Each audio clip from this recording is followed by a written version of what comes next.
and we both completed under the guidance of R.R. Gaul, who is the author of this UHP2 book. So Harsh has done his PhD in Jajmani system. So Jajmani system is the core area of his research. And I would like to share with Harshji that we are in SRM Chennai. We are conducting 8 days FDP, UHP4, that is Vision for Humane Society. So we talked about justice, we talked about undivided society, and now we are talking about social systems. What systems are required to ensure a humane society? So we are talking about 8-dimension system: education, health, justice, etc. So these 8 dimensions we are talking in this course. Now we are moving towards case studies. What efforts had been made in the past to ensure a humane society? So we have taken Jajmani system as a case studies. So we thought that better we would invite you to talk over this because you have done a lot of work. And Harsh Satyaji is in Atlanta in US, and there is 12:10 of at night, no? Night. Yes. So he has come from our request for to talk of you. So thank you, Harshji. Now over to you. You may give insights of Jajmani system. Thank you. Okay, thank you. Thank you, Gopal ji. Namaste to you. Thank you, Rajul ji, for having me here. Namaste to you. I'm meeting you after many years. And namaste to everyone. If I'm audible, please, Gopal ji, confirm if I'm audible properly. मेरी आवाज ठीक से आ रही है ना, गोपाल जी? जी, you are audible very well. Very well Okay, audible. thank you. So thank you for your time. Thank you for your attention. Jajmani system, in a very simple term, is the system in which our villages in India were organized. Now, the traditional villages, how people lived together, it is the system of that. That is called Jajmani system in a very simple language, just to introduce. But before I describe what Jajmani system is and how it worked, I wish to give a very brief background of the origin of this system. Or I would like to share with you the relationship between Samaj and a village, the relationship between a society and a village. In English, we use the word society, although it is this term is not a proper term. This word Samaj is a better term. But for now, I will use Samaj and society interchangeably. So when I'm talking about society, I'm actually talking about Samaj. And I wish to share with you the relationship between Samaj and a village. What is the theoretical relationship? So, friends, one very important question in front of me was, if human being is distinct from animals, something which you must have already discussed in this shivir, that human being is qualitatively different from animals, then a human gathering should be different from an animal gathering. Now, when animals come together, that is animal gathering, and when human beings, like in this case, you have all come together in a room, this gathering should be qualitatively different from an animal gathering. What is that difference was an important question in my mind, from which I started this journey. Now, friends, when animals come together, the basic reason, the fundamental reason for them to come together is a sense of security. Animal feels secure, they feel safe when they are together. Or if animals have to hunt, then it is better for them to come together and hunt as a group. So it is the sense of security from getting hunted, or the security of hunting, to arrange food. This is the fundamental reason for an animal gathering. An extension of this is animals also come together to protect their children. They feel that their children will be safe when they're in a gathering. So again, that is also a sense of security of myself, my needs of the food, and the security of my children. This is the basic motivation for an animal gathering. Now, friends, we are not animals. If we are coming together, there must be some other reason. Although these reasons are valid for us also. For us also, a sense of security is a legitimate concern. But that is not enough, because we are human beings. So, what else can be the reason for a human gathering to happen? Right? People who are sitting here, this is a human gathering. Such kind of a gathering, animals will never have. Animals will never sit together and talk to each other or discuss each other or think about something. This is a unique thing which a human gathering does. What is the reason here? So my proposal is, I propose to you, I put a proposal in front of you, that human gathering has two fundamental motivations. Number one, human beings come together to discuss, to contemplate on some Dharam Sankat. Dharam Sankat is a Hindi word, but I'm sure there will be an equivalent Tamil word for it. Dharam Sankat is some kind of a moral dilemma one has, or some kind of an ethical dilemma one has. So as a society, even today, we face a lot of ethical dilemmas. Like, for example, personally, when I did my Jivan Vidya Shivir for the very first time, at that time, my ethical dilemma was that India is a poor country, so we should get developed. Everybody should get developed. But if we get developed, the environment will become bad. The environment will be destroyed. So this is an ethical dilemma which for me got resolved in the Jivan Vidya Shivir. But as a society today, we have this dilemma in us, that on one hand, we are chasing development so that everyone have enough to eat, everyone have enough to wear. But we also know that as we develop, the environment keeps getting bad. The environment keeps getting destructive. So this is an example only. Animals will not have such a dilemma. Only human beings have such a dilemma. Another example I'm sharing with you, in our generation, we have this dilemma that my job, my livelihood is in the city, but my parents are in the village. So if I work for my livelihood, my parents are left behind. If I go back to the village and try to serve my parents in their old age, then I can't earn anything. This is a dilemma which many people of my generation are facing. This is typically my generation dilemma. People of my father's generation did not have this dilemma because their livelihood and their parents were in the same location, right? So similarly, our generation, these times have many dharma sankats, many dilemmas. So human gathering, human beings come together, number one, to contemplate on dharma sankat of our time. Then, when enough contemplation has happened, something needs to be done. Some action has to happen. So together we decide, okay, this is what we should do together as a society.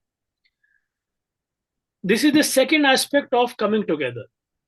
That one person is not enough to resolve the Dharam Sankat. We need to act together to resolve a Dharam Sankat. So that is also why we come together. So animals come together because they have a sense of insecurity, and to feel secure, they come together. But human beings come together because there is an inherent motivation to resolve the dharam sankat of our times. This is the birth of Samaj. The word Samaj, we become Samajik when we come together with the purpose of resolving some dharam sankat of our times, with the purpose of understanding what the dharam sankat is and what can be done to resolve it, and then with the determination that together let us do these things to resolve the dharam sankat. This is the basic motivation of Samaj. Now friends, the problem with this is we can afford to do this only when we feel assured about tomorrow. No, like all of you are sitting here, all of you are sitting for 8 days here because you are all assured that you will have enough to eat tomorrow. We are all assured about tomorrow. We will have enough to wear, we will have enough to eat, we have enough for our family.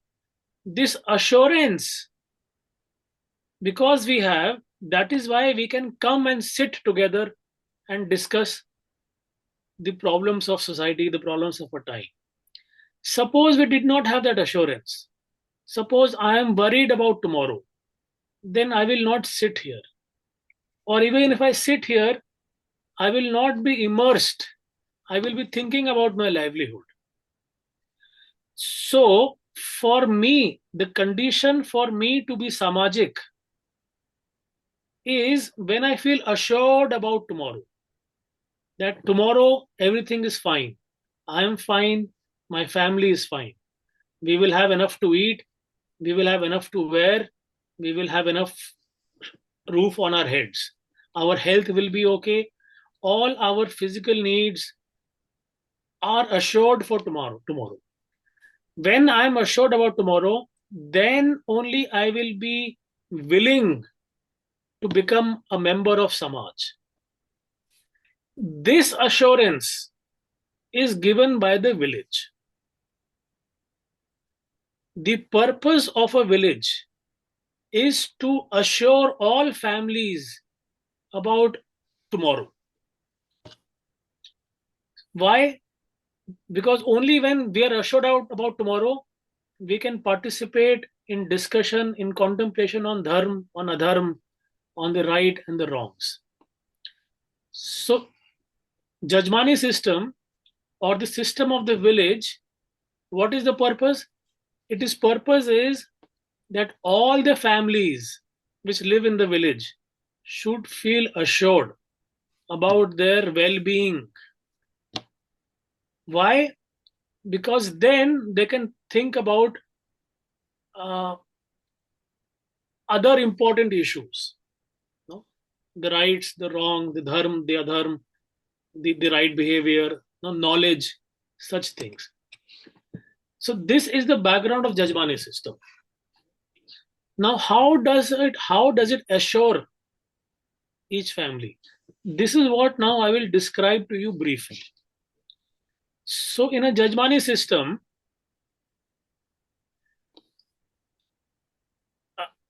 or in the traditional Indian village, a few things are happening. First of all, it is said that 365 jatis, again I am using the word jati and not caste because caste is something else, but for you, just for the sake of communication, you can assume to be them to be same. So it is assumed that 365 castes make a stable village. In other words, 365 different kinds of occupations make a stable village. For example, there should be a potter, there should be a weaver, there should be a blacksmith, There should be a leather worker. So there are many different occupations. 365 is a stable number. Now, this may happen in a village, or it may happen in a group of villages in a small area. That is this stabilizing factor. This has experienced through ages. Now, what is happening in this system? The rule is that whatever I'm doing, I'm not doing for my consumption. I am doing it for the others in my village. So suppose I'm a potter and I make pots. Why pots? Because pots store water. If there are no pots, then we don't know how to store water. So I'm a potter who makes pots, but I am not making pots for my consumption. I am making pots for others in the village. And let's suppose Gopalji is a weaver. He's weaving cloth. Now, he is not weaving cloth for his consumption. He is weaving cloth for everybody else in the village. Similarly, let's say Rajulji is a farmer who's growing crops, growing food. He is not growing food for his consumption. He is growing food for everybody else in the village. So the rule is that the best of my effort is for the other person. And the remainder is what I take with me.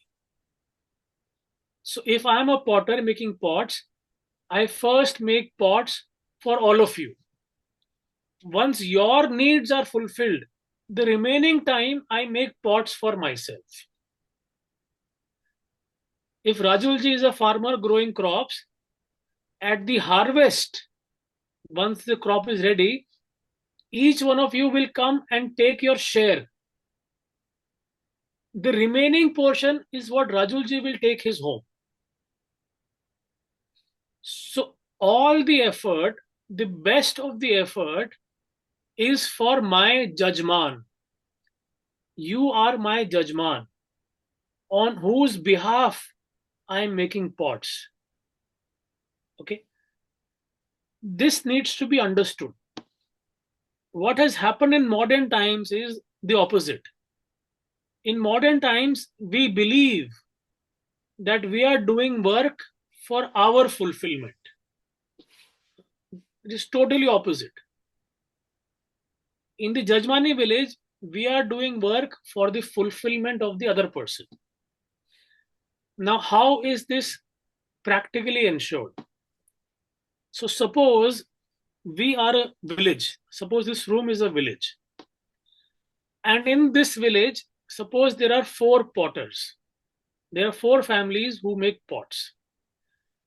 So amongst the 4 of us, we will divide the village into 4 parts. That I will make pots for the eastern part of village. He will make pots for the western part of the village.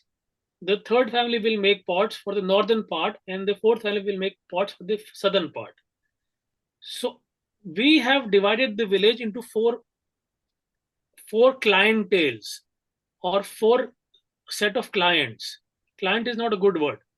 We have divided the village into 4 jajmanis. This is my jajmani for whom I will make pots. That is your jajmani for whom you will make pots. Which means that I will not give pots to that part of the village, because that is his responsibility. He will not give pots to my part of the village, because that is my responsibility. What does this ensure? This ensures that all the 4 families have a fixed clientele.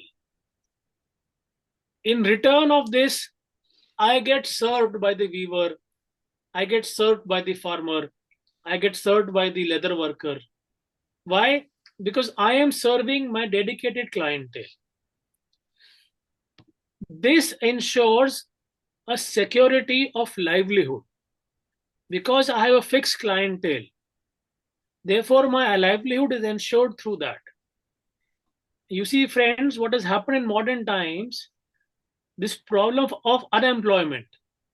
India is grappling with the problem of unemployment. Why has this happened? Because people have started encroaching on each other's clientele.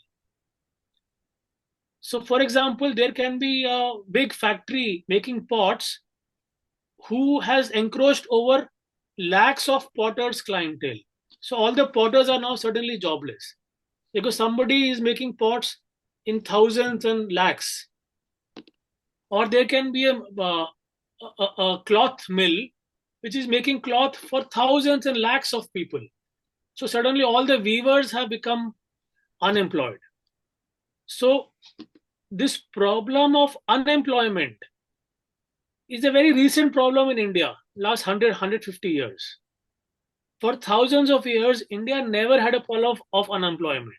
Why? Because every family had a fixed clientele. So we are four potters in the family, in the village. The four potters have divided the village into four equal parts.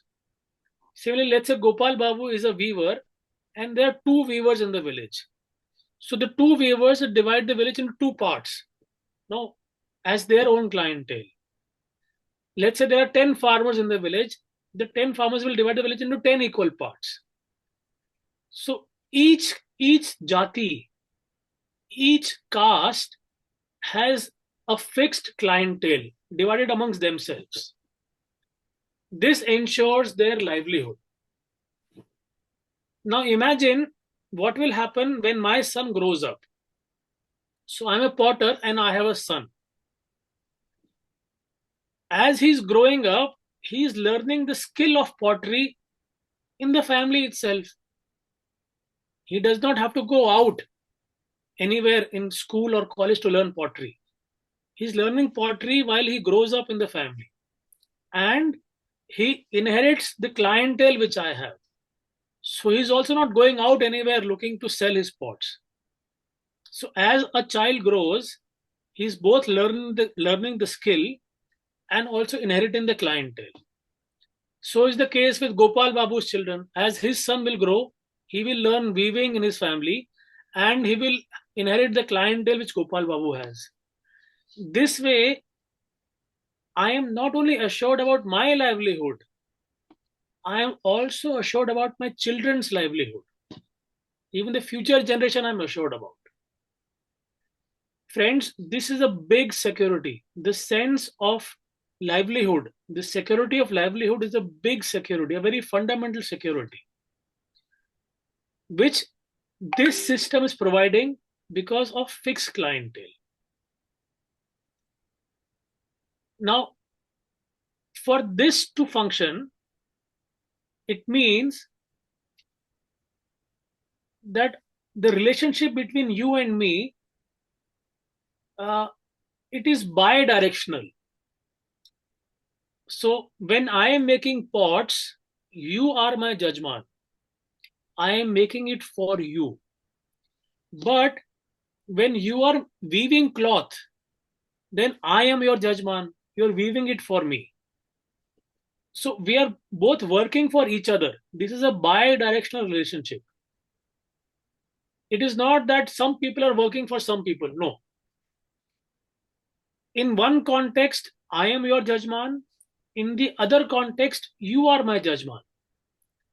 So we are both judgeman and service provider to each other. And it keeps flipping as the context changes. One misunderstanding we have about the caste system is, and it is a misunderstanding, that there are some people who are permanent judgemans and the rest of the people are serving them. No. Everyone is a judgeman for somebody and everyone is serving somebody. So there was a Gandhian economist, J.C. Kumarappa. He called it economy of service. And he gives the example of a family. In a family, first the mother serves the child and later the child serves the mother. Now this he called the economy of service. Now this is not only in the family, it is also in the village. Right? Like in the family, we know when the mother cooks the food, first she serves the other people, then she eats. It is not that first she will eat and the remaining she will serve. No. If there is a roti and some roti gets cooked, uncooked properly, then she will remove that roti. She will give the best roti to the family members. The remaining roti she might eat herself. So is the case with everybody else. In the family, the best of our effort is for the other member of the family. Exactly the same thing is happening in the Jajmani village. The best of my effort is for my Jajmans, the other people. So the assumption here is that when everyone does their work in this manner, then everyone gets fulfilled. The assumption here is when everyone is working for the fulfillment of the other person, the result is everyone will be fulfilled.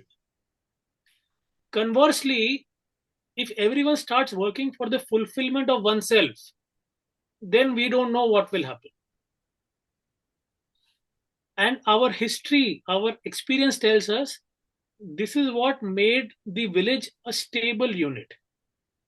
In a village, every family was assured about tomorrow. Every family was assured about their livelihood.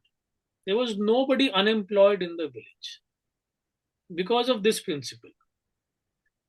Now, this is the first part, that everybody's needs have been fulfilled because of fixed clientele. So everybody is samrid, everybody is prosperous. Now what will they do? Once they feel prosperous, what will they do? Now they should have an opportunity to engage with issues of dharma and adharma, to engage with issues of dharma sankat. For this, the Jajmani system invites a lot of artist communities, people who sing songs, people who tell stories, people who do puppet shows, people who dance, people who sing. There are many artist communities in India. From time to time, these communities come and they narrate a story. In that story, they describe some Dharam Sankat. And the whole village sits and listens to them and then thinks, oh, yes, this was a Dharam Sankat. How can it be resolved? Do we have shades of this in our own life? How can we resolve that? So the first step is that Jajmani system is providing a sense of secured livelihood to everyone. The second step is Jajmani system is providing an opportunity to everyone to come together and contemplate on issues of dharma and adharma by engaging with different art forms, stories, songs, paintings, and all that. Both these things go together. These artist communities which I'm talking about, they are usually mobile communities. They move from one village to the other village performing their art forms. So there can be a family of artists who are storytellers. Their Jajmani will be across, let's say, 50 villages. So in 1 year, they will be moving from one village to the other, telling stories. And then the next village, and then telling stories, and the next village. So they will come to my village on some particular day of a month. And I know that in February 2nd week, this family will come and they will sing a story. Then I know in March 1st week, the other family will come and they will sing a song. So like that, throughout the year, different artist communities come and perform their art forms, narrate different stories, sing different songs. But the underlying content in all this is that they are drawing your attention to some dharma sankat and creating an atmosphere where we can resolve the dharma sankat together. That is also that is also the village responsibility. So just to summarize here briefly, going backwards, a village, a Jajmani village is ensuring fixed livelihood for all the families. This ensures security for tomorrow. This assures our needs for tomorrow. Once we are assured, then different art forms are performed, stories, songs, which draw our attention to important issues of our times. And then we together come and contemplate on those issues. And then together we think, oh, what can we do to resolve that issues? This is what is happening largely in the Jajmani system. Yes, so thank you very much, Harji. है ना? Thank you, You Gopal. have, yes. So, in fact, whenever I listen you on this Jajmani system, each time I get few insights, new insights. So this time also I have got new insights. So I think all participants have enjoyed this session. Yes. So thank you very much. Thank you for your time. Thank you for your patient hearing. If there are any questions, more doubts, you can please send it to me over email. I'll be very happy to answer them. But I'm very thankful to Gopal and Rajulji for giving me this opportunity. And I hope I am able to contribute positively in this Samaj you are building. Thank you. Thank you. Thank you very much, Bhaiya. Thank you.